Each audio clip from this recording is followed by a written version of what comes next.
ఎట్టకేలకు భారత్ పాకిస్తాన్ మీద యాక్షన్ తీసుకుంది ఈ ఉగ్రదాడులకు సంబంధించి. అదే ఆపరేషన్ సింధూర్.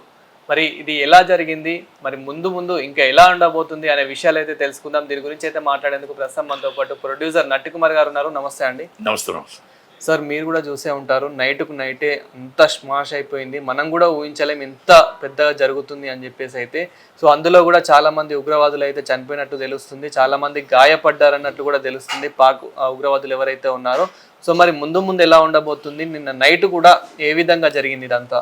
ఫస్ట్ మన ఇండియన్ ఆర్మీ సెల్యూట్ కొట్టాలి. ఎందుకంటే మన దేశాన్ని మనం రక్షించుకోవటానికి ఎంత దాకైనా ఉన్నాము అని చూపించడానికి 23 మినిట్స్లో మొత్తం టోటల్గా ఉగ్రవాద స్థావరాలని చెప్పి మరి స్టార్ట్ అని చెప్పి మరి ధ్వంసం చేశారు. ఇది సెల్యూట్. ప్రతి ఒక్క భారతీయుడు కూడా సెల్యూట్ చేయాలి. వాళ్ళకి మనం మొత్తం టోటల్గా ఆర్మీకి, త్రిభుజ దళాలకి అందరికీ కూడా మనం అండగా ఉండాలి ఫస్ట్ ఆఫ్. రెండోది, పాకిస్తాన్ మిలిటరీ స్థావరాల మీద ఏమి చేయలే, పాకిస్తాన్ పౌరుల మీద ఏమీ చేయలే. ఎవరైతే ఉగ్రదాడులు మా కాశ్మీర్ని మొత్తం టోటల్గా మట్టి కనిపించాలని, మా ఇండియాని మట్టి కనిపించాలని, పాకిస్తాన్లో ఉన్న ఉగ్రవాదులు మొత్తం టోటల్గా భయభ్రాంతులు చేయాలని, పరిశ్రమలు రాకుండా చూడాలని ప్రపంచ దేశాల్లో మొత్తం టోటల్గా మా నరమేధం సృష్టించి ఇక్కడ అంటే సేఫ్టీ కాదు అని చెప్పి ప్రపంచానికి ఒక పాకిస్తాన్ సపోర్ట్గా ఒక వార్త వదులుదాం అనుకున్న వాళ్ళకి ఈ ఉగ్రవాదాన్ని పెంచి పోషిస్తున్న పాకిస్తాన్కి స్ట్రాంగ్ వార్నింగ్ ఇస్తూ ఆ భూభాగంలో, పాకిస్తాన్ భూభాగంలో ఉన్న ఉగ్రవాదుల్ని 23 మినిట్స్లో మట్టి పెట్టారు. ఇది అంటే 23 మినిట్స్, 23 అవర్స్ అయితే ఏమవుద్ది, 23 అవర్స్ అయితే ఏమవుద్దో ఒక్కసారి చూసుకోవాలా. ఇది నేను ఇంకోటి కూడా చెప్తున్నా, పౌరుల మీద కానీ, మిలిటరీ స్థావరాలు, మిలిటరీ ఆర్మీ మీద కానీ, పాకిస్తాన్ మీద కానీ ఏ కోపం లేదు.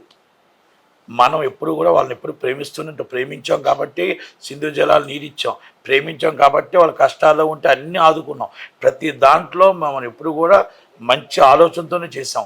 చెడు ఆలోచనతో వాళ్ళు ఉగ్రవాదుని ప్రోత్సహిస్తూ, ఉగ్రవాదుల్ని సపోర్ట్ చేస్తూ మన దేశంలో ఉన్న ప్రజల్ని భయభ్రాంతులు చేసి పాకిస్తాన్లోకి టూరిజం పెరుగుతున్నప్పటికీ ఆ టూరిజంలోని రాకూడదు, ఒక అల్లకులను సృష్టించే భయభ్రాంతులు అయిపోవాలి, కాశ్మీర్ అనే సమస్త మాది అని ఒక భయభ్రాంతులు చేయాలని ఒక ప్రయత్నం ఏదైతే చేశారో, 26 మందిని పట్టణ పెట్టుకున్నారో, కులం అడిగి మరి పొట్టన పెట్టుకున్నారో, ఇది చాలా దారుణం. ఇక్కడ నేను ఒకటి చెప్తాను, భారతీయుల్లో Hindu or Muslim or Christian ఎవ్వరు కూడా యుద్ధాన్ని కోరుకోలేదు, ఎవ్వరు కూడా పాకిస్తాన్ మీద వారు కోరుకోలేదు, ఎవరు కూడా ప్రపంచంలో ఉన్న ఉగ్రవాదాన్ని అంతం చేయాలనే ప్రయత్నం. అంతం చేయడానికి దానికి మూల కారణం ఆ పాకిస్తాన్లో ఆ స్థావరాలను పెట్టి పాకిస్తాన్లో వాళ్ళకి శిక్షణలు ఇచ్చి పెంచి పోషిస్తుంది పాకిస్తాన్ కాదా అని అడుగుతున్నా. మరి దాన్ని ఈ రోజు కూడా ఇప్పటికీ రక్షణ శాఖ మంత్రి పాకిస్తాన్ రక్షణ శాఖ మంత్రి పీవీకో మంత్రి ఏమంటున్నారు, ఆయన మీరు దాడులు చేయకుండా ఉంటే మేము దాడులు చేయమని చెప్తున్నాడు. కానీ ప్రపంచంలో ఒక సంకేతం ఇవ్వట్లే. ఎస్, ప్రపంచం అంతా కలిపి ఉగ్రవాదుల్ని అంతమారుద్దాం, ఉగ్రవాదులు లేకుండా రూపుమాపుదాం, మనకు గొడవలు ఎందుకు, ఉగ్రవాదులు మేము అబ్జెప్తాం, మేము టోటల్గా నరమేధం సృష్టించే వాళ్ళు మేము అరెస్ట్ చేస్తాం అని ఒక్క మాట కూడా నోట్లో నుంచి రావట్లేదే. ఈరోజు మాట్లాడితే రక్షణ శాఖ మంత్రి ఏమంటాడు, పాకిస్తాన్ రక్షణ శాఖ మంత్రి, అమెరికా పెంచిందంట, బ్రిటన్ పెంచాయంట, పెంచి పోషిస్తేనంట వాళ్ళు శిబిరాలు పెట్టారంట. అంటే ఉగ్రవాదంలో కొన్ని దేశాలు నాశనం అయిపోయి, ఉగ్రవాదంలో ఇజ్రాయెల్లో ఎంతమంది బందీలు ఉన్నారు, ఇవన్నీ మనం చూసుకుంటే మనం ఎంత నాశనం అయిపోయాం, మనం ఎంత సర్వనాశనం అయిపోయాం, ఎంతమంది తాలిబోట్లు తెగిపోయాం మొన్న. వాళ్ళందరూ అందుకే సింధూర ఎందుకు పెట్టారు మరి దానికి అందుకే వారికి టైటిల్ పెట్టారు. అంటే నేను ఏమంటున్నానంటే ప్రతి దాంట్లో కూడా ప్రతి దాడి ఎప్పుడు కూడా చేయదు, ఇండియా ఎప్పుడు ప్రతిదాడి చేయదు. చెయ్యాలి అని అనుకుంటే పాకిస్తాన్ ఉండదు, చెయ్యాలి అని అనుకుంటే పాకిస్తాన్ ఉండదు. ఒకటి ఇప్పటికి కూడా చెప్తున్నాం, 23 మినిట్స్ తలుచుకుంటేనే మొత్తం 9 శిబిరాలు వెళ్ళిపోయాయి. ఇంకా 21 శిబిరాలు ఉన్నాయి. 21లో 9 వెళ్ళాయి, ఇంకా 12 ఉన్నాయి. 12 కూడా ఎనీ టైం ఏ టైం ఎప్పుడు ఏం జరుగుతుందో తెలియదు. అటువైపు నుంచి బెలజిస్తాన్ ఆల్రెడీ దాడి చేస్తుంది. ఇప్పుడు మళ్ళీ భారత్ కనుక ఇప్పుడు ఏవైతే ఉగ్రవాదుల మీద దాడి చేసిందో ఉగ్రవాదుల మీద కాకుండా ఇంకా పాకిస్తాన్ మీదనే దాడి చేస్తే పాకిస్తాన్ పరిస్థితి ఏంటి ఇంకా ఫ్యూచర్? పాకిస్తాన్ నేను ఒకటే అంటున్నాను, పాకిస్తాన్ ప్రజలు యుద్ధం కోరుకోవట్లేదు, ఇండియా ప్రజలు యుద్ధం కోరుకోవట్లేదు, ప్రజలు యుద్ధం కోరుకోవట్లేదు, పాకిస్తాన్ ఇండియన్ ఆర్మీ యుద్ధం కోరుకోవట్లేదు, ఇండియన్ పొలిటికల్ లీడర్స్ అని యుద్ధం కోరుకోవట్లేదు. పాకిస్తాన్ ప్రజలను ప్రేమిస్తున్నాం, పాకిస్తాన్ ప్రజలు బాగుండాలని కోరుకుంటున్నాం. అందుకే ఉగ్రవాదుల్ని మేము మట్టి పెట్టమంటున్నాం, ఉగ్రవాది స్థావరాలు మీరు సపోర్ట్ చేయమంటున్నాం, ఉగ్రవాది స్థావరాలు లేకుండా చేయమంటున్నాం. పాకిస్తాన్ ప్రజల మీద కోపం లేదు ఇక్కడ, పాకిస్తాన్ ప్రజల మీద కోపం లేదు. Pakistan army is supported is ఉగ్రవాదులు, వాళ్ళు సపోర్ట్ చేసి మళ్ళీ రెచ్చగొట్టి మన ప్రజల ప్రాణాలు తీస్తున్నారు. కాబట్టినే వాళ్ళని మేము ఏమడుగుతున్నాం, వారొద్దు, వన్ సైడ్ ఈజ్ మొత్తం టోటల్ ఉగ్రవాదాన్ని ప్రపంచంలో అణిచివేద్దాం. ప్రపంచ దేశాలు మద్దతు ఇస్తున్నాయి. ఇప్పటికీ కూడా పాకిస్తాన్ వాళ్ళు ఇప్పటికీ కూడా మేము ఆ ఉగ్రవాదులను అంతమారుస్తాం, వాళ్ళ స్థావరాలు మీకు ఇస్తాం, వాళ్ళు ఎవరైతే వాంటెడ్గా మోస్ట్ వాంటెడ్ జైష్ మహమ్మద్ ఉన్నారో వాళ్ళందరినీ మీకు అప్పగిస్తాం, దావుద్ ఇబ్రాహిం మీకు అప్పగిస్తాం అని ఎందుకు చెప్పలేకపోతున్నారు? ఎందుకు మాట్లాడలేకపోతున్నారు? ప్రజలు అమాయకులు, అక్కడ ప్రజల్ని చంపేస్తున్నారు వీళ్ళు. మీకు చాలా క్లియర్ కట్గా ఇందాక statement is recorded is army and వాయుసేన 2 రికార్డ్స్. ప్రజలకి హాని కలగకుండా, మిలిటరీ స్థానాలకు హాని కలగకుండా ఉగ్రవాది స్థావరాలు మాత్రమే మట్టు పెట్టాం. 1:28 చెప్పి మరి కొట్టారు.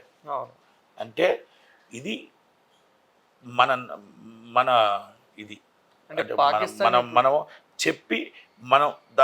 చెప్పి మనం చేసాం. ఎస్, చెప్తూ ప్రజలకు హాని కలగడం లేదు, వాళ్ళు ప్రజలకే హాని కలిగించారు. అది ప్రతిదీ కూడా సపోర్టెడ్ ఇస్ ఉగ్రవాదులతో వచ్చి 26 మంది ప్రాణాలు పోగొట్టుకున్నాం, 176 మంది ప్రాణాలు పోగొట్టుకున్నాం, 100 మంది హైదరాబాద్ ప్రాణాలు పోగొట్టుకున్నాం. ఎక్కడ పడితే అక్కడ ప్రాణాలు పోగొట్టుకుంటూనే ఉన్నాము మనం. అది ఏ కులం ఏ మతం కాదు ఇక్కడ. అందుకనే ప్రతి వాళ్ళు కూడా ఒకప్పుడు మనకి ఇక్కడ హైదరాబాద్లో కానీ, బొంబాయిలో కానీ, గుజరాత్లో కానీ, మీకు ఢిల్లీలో కానీ, కొన్ని ఉత్తరప్రదేశ్లో కానీ పాకిస్తాన్ మీద ఏమైనా జరిగితే సపోర్ట్ వచ్చేది పాకిస్తాన్కి ముస్లిమ్స్ నుంచి.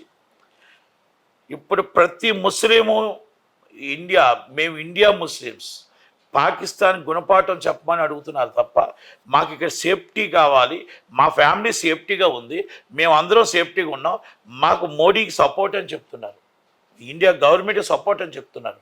అంటే ఎంత యాంటీ వచ్చిందో వాళ్ళు అర్థం చేసుకోవాలి.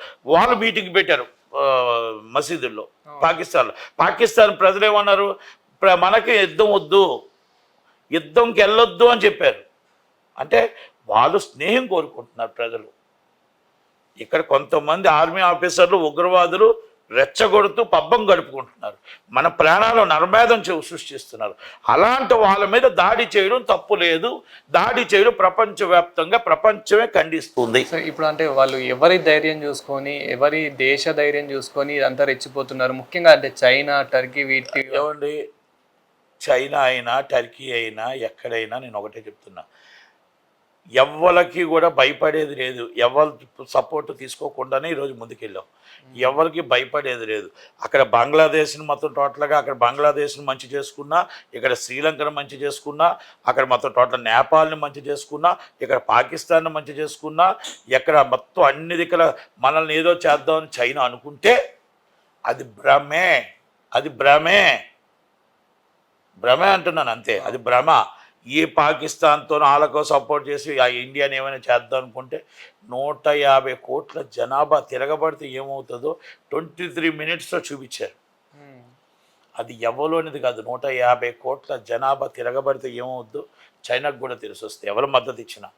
కానీ ఏంటంటే మద్దతు కాదండి, ఇక్కడ ఉగ్రవాదాన్ని అణిచివేయాలా లేదా, అక్కడ అటు ఇటు కానీ స్టేట్మెంట్ చైనా చూసాం. అంటే మేము డైరెక్ట్గా అడుగుతుంది ఏంటి, అండ్ సపోర్ట్ మీరు చేస్తుంటే పాకిస్తాన్ చెయ్యండి, ఉగ్రవాదాన్ని మీరు పెంచి పోషిస్తారా? ఇప్పుడు అమెరికా చెప్పింది ఉగ్రవాదాన్ని తరిమి కొట్టాలి, వాళ్ళకు హక్కు ఉంది. ఇజ్రాయెల్ చెప్పింది వాళ్ళకు హక్కు ఉంది. రష్యా అవుట్ అండ్ అవుట్ ఎప్పుడు కూడా మనకు సపోర్టే ఉంటుంది. అలాగే అన్ని దేశాలు మనకు సపోర్ట్ ఉన్నప్పుడు వీళ్ళు ఇప్పుడు చైనా ఎందుకు అన్నింటిలో కవగిస్తుంది, అన్నిట్లో. కనుక అందుకే అంటున్నాం, మొత్తం టోటల్గా ఉగ్రవాదాన్ని తరిమి కొట్టేదాకా ఆర్మీ నిద్రపోదు, దేశ ప్రజలు నిద్రపోరు. భారతీయుడు మళ్ళా ఇది ఫస్ట్ అండ్ లాస్టే కావాలి. ఈ వారు ఉగ్రవాదం అంతా తరిమి కొట్టాలి, ఉగ్రవాద శిబిరాలు విడిపోవాలి. కాశ్మీర్ పిఓకి కాశ్మీర్ మాది, ఎవరిది కాదు. కాశ్మీర్ మనదురా, ఎవడబ్బా సొత్తు కాదురా. ఇప్పుడు మళ్ళీ కాశ్మీర్ మనదురా, ఎవడబ్బా సొత్తు కాదురా. ఎందుకంటే కాశ్మీర్ మిసెస్ కానీ ఏదైనా సినిమా ఏదైనా అవ్వచ్చు, మేబీ కాశ్మీర్ మనదురా అంటానికి ఇది కాశ్మీర్ అనేది అందరూ హ్యాపీగా టూరిస్టులు రావాలి. ఇది ఫస్ట్ అండ్ లాస్ట్ జరగాలి. ఉగ్రవాది అనేవాడు ప్రపంచంలో కనబడకుండా దాన్ని అంతమొంచడానికి ఆర్మీ రెడీగా ఉంది, చేసే తీరుతుంది. మళ్ళీ యుద్ధం జరిగే అవకాశం ఉందా? ఒకటేనండి, యుద్ధం అని అనకూడదు, యుద్ధం అంటానికి లేదు. వాళ్ళు తెచ్చుకుంటే యుద్ధం అవుతుంది, మేము యుద్ధం తెచ్చుకోవట్లేదు. ఇండియన్ ఆర్మీ యాజ్ భారతీయులు యుద్ధం వెళ్ళట్లే, యుద్ధం కోసం కాదు, ఉగ్రవాదులను హతమారుస్తాం అంటున్నాం. అది యుద్ధం అంటే వాళ్ళ ఇష్టం. ఉగ్రవాదులకు మేము సపోర్ట్గా వస్తాం, ఉగ్రవాదులతో మేము వస్తాం సపోర్ట్గా, యుద్ధంకి ప్రజల ప్రాణాలను అర్పిస్తాం, ప్రజల ప్రాణాలు మేము పోగొడతాం అంటే అది మనం ఏమో చేయలేం. మేము భారతీయులందరూ కూడా ఉగ్రవాదాన్ని హతమారుస్తాం అంటున్నాం తప్ప యుద్ధం కోరుకోవట్లేదు. ఉగ్రవాదులను ఎవరైతే పహల్గామ్లో 26 మంది చనిపోయిన ప్రతీకార దాడి, ఉగ్రవాదులను వదిలే ప్రసక్తి లేదు. అలాగే ముంబైలో చనిపోయిన వాళ్ళకి ప్రతీకార దాడి, ఉగ్రవాదులను వదిలే ప్రసక్తి లేదు. అలాగే లుమ్ని పార్క్లో చనిపోయిన వాళ్ళకి ఉగ్రవాదుల దాడి, వాళ్ళని వదిలే ప్రసక్తి లేదు అన్న మాట మాత్రమే చెప్తున్నాం తప్ప పాకిస్తాన్ మీద వార్ చేస్తామని ఎక్కడా కూడా, ప్రజలు ఇబ్బంది పెడతామని కూడా ఎక్కడా చెప్పలేదు. మళ్ళీ ఇందాక కూడా స్టేట్మెంట్ మీరు క్లియర్గా చూసుకోండి. 23 మినిట్స్ పాకిస్తాన్లో ఉన్న ఉగ్రవాద శిబిరాలు మాత్రమే దాడి జరిగాయి. కానీ వాళ్ళు రెచ్చిపోయి పాకిస్తాన్ ఆర్మీ 8 మంది పౌరుల్ని చంపింది. 8 మంది పౌరులు సరిహద్దులో చంపారు. అయినా కూడా సమయం పాటిస్తున్నారు, ప్రజలు చంపినా కూడా ఇంకా పాటిస్తున్నారు, వెయిటింగ్. కానీ దానికి తగ్గట్టు కరెక్ట్గా సమాధానం చెప్పే రోజు వస్తుంది. కనుక ప్రతి ఒక్క భారతీయుడు దీనికి సపోర్ట్గా ఉండాలా, ఆర్మీకి ఉండాలా. జై హింద్, జై హింద్. జై. Thank you.